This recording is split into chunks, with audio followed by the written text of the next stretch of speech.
जब मैं आज उठा मुझे कोई आइडिया नहीं था कि मेरी जिंदगी बदलने वाली है। कुछ महीनों से मैं एक फूटी कौड़ी के लिए तड़प रहा हूँ। मैंने पैंडेमिक में अपनी जॉब खोया हुआ हूँ और मेरे लैंडलॉर्ड ने भी मुझे वार्निंग दे दी है। अगर मैंने $200 का रेंट नहीं दिया तो वो मुझे और मेरी प्रेग्नेंट गर्लफ्रेंड को घर से बाहर फेंक देगा। अभी तक हम ट्विंकीज और वेंडर मशीन स्नैक्स पे जी रहे थे, पर अब मेरे पास वो तक खरीदने के पैसे नहीं है। हमारा सारा फर्नीचर जा चुका है क्योंकि हमें जीने के लिए पैसा चाहिए था। मेरी गर्लफ्रेंड केली को इस कंडीशन में प्रॉपर केयर और मेडिकेशंस की जरूरत है, पर मैं उसके लिए कुछ भी नहीं कर पा रहा हूँ। अपने आप से ही निराश होकर आज मैं घर से जल्दी निकल गया।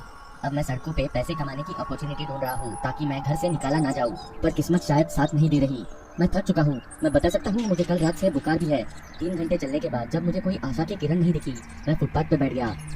मुझे लगा मैं बस बेहोश होने ही वाला हूँ, तभी मेरा फोन बजा। जिमी, लैंडलॉर्ड कह रहा है वो 7 बजे आएगा और मुझे घर से बाहर फेंक देगा। कहाँ हो तुम? प्लीज आओ और कुछ करो। मुझे उसकी आवाज में दर्द सुनाई दे रहा था, पर मैं कुछ भी नहीं कर सकता था। मैंने अपना हाथ जेब में डाला और एक पुरानी सिगरेट और माचिस निकली। मेरे हाथ में कोई कैश नहीं है, सिर्फ $50 बचे हैं बैंक अकाउंट में। मुझे याद नहीं मैं कब सो गया। मैं फुटपाथ पे घंटों तक किसी कोड़े की तरह पड़ा रहा। जब मैं उठा, कांच इधर उधर जा रही थी और सूरज डूब चुका था। मैंने जल्दी से अपना फोन देखा और शाम के 6 बज चुके थे। 1 घंटा और फिर मेरी प्रेग्नेंट गर्लफ्रेंड किसी भिखारी की तरह सड़कों पर होगी। मैं कैसा आदमी हूँ? मेरे सर के दर्द से मुझे उल्टी आ रही थी। मैंने सड़क पे ही उल्टी कर दी। मैं किसी तरह उठा और पानी की तलाश करने लगा। मैं एक गंदी गली में गया जहाँ एक नल लगा था। मैं जितना पानी पी सकता हूँ उतना पी लिया। पानी ही है अब जो मेरी भूख मिटाता है। मेरा फोन बजता रहा। स्क्रीन पे केली के मिस्ड कॉल्स थी, पर मैंने एक बार भी नहीं उठाया। मैं उसे क्या बोलूंगा? मेरे पास कोई पैसे नहीं है, कोई खाना, कुछ भी नहीं। अपना मुंह धोने के बाद मेरी नजर जमीन पे पड़ी एक टूटी बोतल पर गई।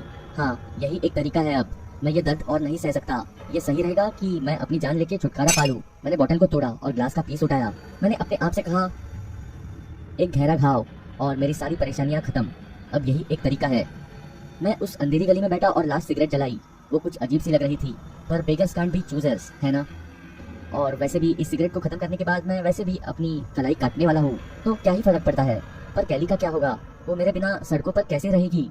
क्या हम दोनों को साथ में सुसाइड करनी चाहिए? नहीं, मैं ये नहीं कह सकता। उसके पास मेरा बच्चा है, एक जान जो उसके अंदर पल रही है। हे भगवान, प्लीज कोई रास्ता दिखाओ। पर मुझे पता था कोई मेरा रोना नहीं सुनने वाला है।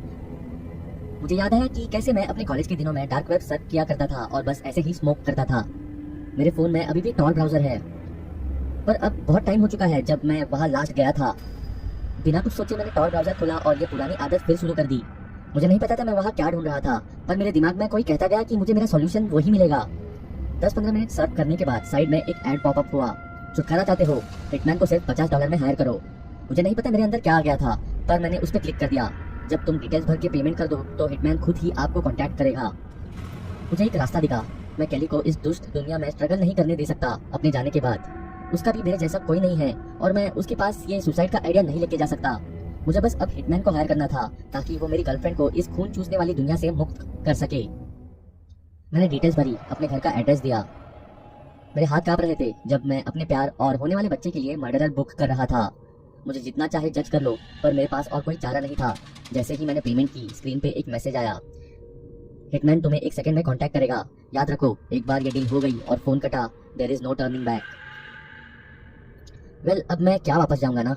यहाँ पर हमारे लिए कुछ भी नहीं बचा है। अपनी लाइफ खत्म करना बेइज्जती और गरीबी में रहने से अच्छा ही है। एक अननोन नंबर से कॉल आया और मैंने तुरंत उठाया। हेलो? काम आधे घंटे में हो जाएगा। क्या वो घर पे अकेली है? हाँ, अगर मैंने फोन काट दिया तो डील फाइनल है। तो बताओ, काम कर दूं? मैंने एक लंबी सांस ली और मेरी आंखों से आंसू बहने लगे। जब मैं हाँ बोलने की कोशिश कर रहा था, उस भारी आवाज वाले आदमी ने फिर कहा, डील फाइनल है। मैंने एक लंबी सांस ली और कहा, हाँ, डील फाइनल है। फोन कट गया और मैंने देखा शाम के 6:30 हो रहे हैं। केली घर पे बैठी होगी, मेरे पैसों के साथ आने का वेट कर रही होगी। मैंने सिगरेट जमीन पर फेंकी और इस दुनिया को बाय करने के लिए तैयार हो गया। लाइफ सबके लिए एक जैसी नहीं है। मैंने अपना फोन लास्ट टाइम चेक किया। जैसे ही 7 बजेंगे और घर की घंटी बजेगी, केली दरवाजे पे भागेगी, ये सोच के कि मैं शायद घर आ गया हूँ।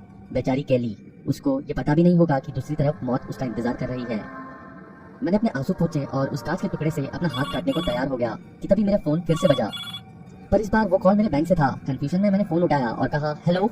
एक औरत ने दूसरी तरफ से बोला, मिस्टर एंड्रयूज, हम आपको बताना चाहते हैं कि इस महीने आपने हमारा लकी ड्रॉ जीता है। कांग्रेचुलेशंस, आपका विनिंग प्राइज मनी आपके अकाउंट में कुछ ही देर में क्रेडिट होगा। क्या? कितने पैसे हैं? $10,000। आपको जल्द ही अपडेट मिलेगा। हमारे साथ बैंकिंग करने के लिए धन्यवाद। आपका दिन शुभ हो। कॉल डिस्कनेक्ट हुआ और वो कांच का टुकड़ा मेरे हाथों से गिर गया। क्या मैंने $10,000 जीते हैं? फाइनली हमारी सारी टेंशन खत्म। मैं खुशी से उछल उठा। मुझे विश्वास ही नहीं हो रहा था। मैंने आसमान की तरफ देखा और कहा, मिरेकल्स होते हैं, थैंक यू भगवान, थैंक यू। पर तभी मेरा दिल मेरे पेट में आ गया। 6:45 हो रहे थे। हिटमैन मेरे घर जा रहा होगा। हे भगवान, मैं पागल कुत्ते की तरह भागने लगा। मैंने ये क्या कर दिया? मैं क्या सोच रहा था? मैं अपने आप को कोस रहा था और बीसी सड़कों में भाग रहा था। मुझे उससे पहले घर पहुंचना है, वरना सब कुछ खत्म हो जाएगा। कुछ पल पहले मेरे पास पैसे नहीं थे, पर फैमिली थी। अब मेरे पास पैसे हैं, तो मेरी फैमिली की जान खतरे में है। मैं भागते हुए लोगों से टकरा रहा था। कई लोगों ने मुझे गालियां भी दी, पर मैंने ध्यान नहीं दिया। मुझे 7 बजे से पहले घर पहुंचना था। मैं आग की तरह पसीना पसीना हो रहा था। मेरा दिल मेरे गले में धड़क रहा था। मुझे पता था सब खत्म होने वाला है। हर एक कदम कयामत की तरफ ले जा रहा था। ओह केली, मेरा प्यार, मैंने तुम्हें अपने नेगेटिव होने की वजह से मरने नहीं दे सकता। मैं अपने घर के पास ही था कि तभी मैं अचानक एक पत्थर से टकराया और जमीन पे जोर से गिर गया। मेरा पैर मुड़ गया और बहुत दर्द हो रहा था। मैं अपने पैर को उठाने की कोशिश कर ही रहा था कि तभी मैंने बंदूक की जोर से आवाज सुनी और फिर एक औरत चिल्लाई। मैंने कांपते हाथों से फोन उठाया और उस समय ठीक 7 बजे थे। मैंने एक आदमी को हुडी पहने मेरे घर से आते देखा और फिर वो जंगल के पास खड़ी कैंपर वैन में घुस गया। उस हिटमैन की बातें मेरे कानों में पड़ी। एक बार डील हो गई तो हो गई, वापस नहीं जा सकते। मैं रोने लगा क्योंकि मेरा सारा संसार उजड़ चुका था। मेरे में घर के पास जाने की और कैली की खूनी बॉडी देखने की हिम्मत नहीं थी। मैं वहां बैठा अपना चेहरा छुपा रहा था कि तभी एक जानी पहचानी आवाज आई, जिमी, तुम यहाँ क्या कर रहे हो? थैंक गॉड तुम घर आ गए। मैंने ऊपर देखा तो कैली मेरे आंखों के सामने खड़ी थी। उसके चेहरे पर बहुत डर सा था। मैं शॉक होकर उठा और कहा, तुम ठीक हो? पर वो बंदूक की आवाज। मैं बैग्स पैक कर रही थी जब लैंडलॉर्ड आया। वो मुझे अभी निकलने के लिए कह रहा था, तो मैं ऊपर अपना सामान लेने गई। तभी अचानक दरवाजे की घंटी बजी और लैंडलॉर्ड ने दरवाजा खोला। मैंने जोर की आवाज सुनी और अब वो वहाँ हमारे पहुंच पे मरा पड़ा है। मुझे पता भी नहीं कि क्या हुआ। हमें पुलिस को कॉल कर लेना चाहिए। पुलिस आई और लैंडलॉर्ड की बॉडी ले गई। उन्होंने हमसे पूछताछ की, पर मैंने हिटमैन के बारे में एक शब्द भी नहीं अपने मुंह से निकाला। मुझे सोच के भी डर लगता है कि यह हिटमैन कैसे काम करता है। उसने किसी और के होने की परवाह भी नहीं की। शुक्र है कि कैली की जगह लैंडलॉर्ड ने दरवाजा खोला। लैंडलॉर्ड ने हिटमैन का चेहरा देख लिया था, इसीलिए शायद हिटमैन ने लैंडलॉर्ड को मार दिया। कैली और मैं अब एक अच्छी जिंदगी जी रहे हैं, पर मैंने